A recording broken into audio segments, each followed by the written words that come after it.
மாரியூர். அந்த நான் ஏற்கனவே வரும்போது சொல்லிட்டு வந்தேன் இல்லையா, சிவன் கோயிலுக்கு போகணும்னு சொல்லி, சிவனை பார்க்க போகணும்னு சொல்லி சிவன் கோயிலுக்கு வந்தாச்சு, சிவனையும் பார்த்தாச்சு. ஸோ இந்த தலத்தினுடைய புராண வரலாறை பற்றி இங்கே ஐயராக இருக்கக்கூடிய சாமி வந்து இப்போ அதனுடைய வரலாறை பற்றி உங்கள்கிட்ட சொல்லுவாங்க.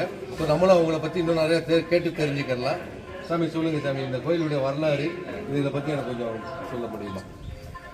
வணக்கம், என் பேர் வந்து சிவஸ்ரீ ஆதீஸ்வரன் குருக்கள்.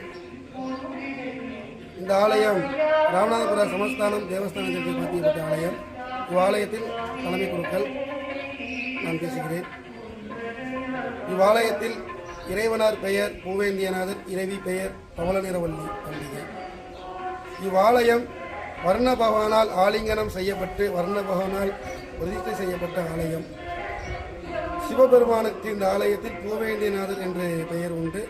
பழைய நாமம் அப்படின்னு சொல்லக்கூடிய பெயர் பார்த்தீங்கன்னா முன்னை வனநாதர். இந்த முன்னை வனநாதர் எதற்காக அவரை குறிக்கிறது என்றால், இவ்வாலயத்தில் ஸ்தல விருட்சமாக முன்னை மரம் இருக்கிறது.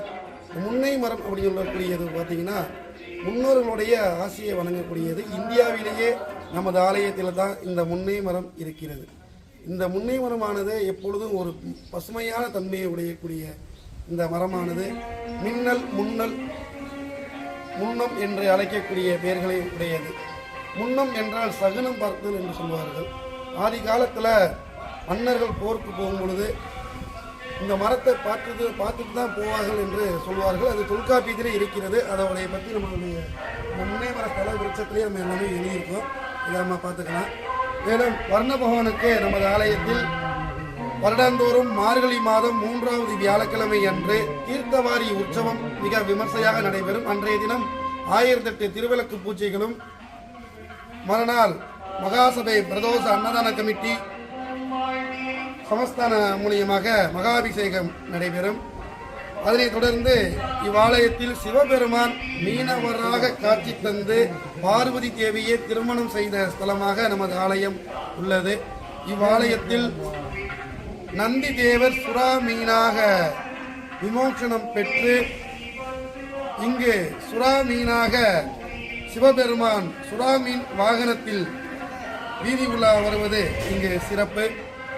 வருடாந்தோறும் சித்ரா பௌர்ணமி அன்று வலைவீசி மீன்பிடிக்கும் படலமான திருவிளையாடல் புராணத்தின் 57வது புராணமான அந்த வலைவீசி மீன்பிடிக்கும் படலமானது நமது ஆலயத்தில் மிக தத்ரூபமாக சித்ரா பௌர்ணமி அன்று மிக மிக விமர்சையாக நடைபெறும்.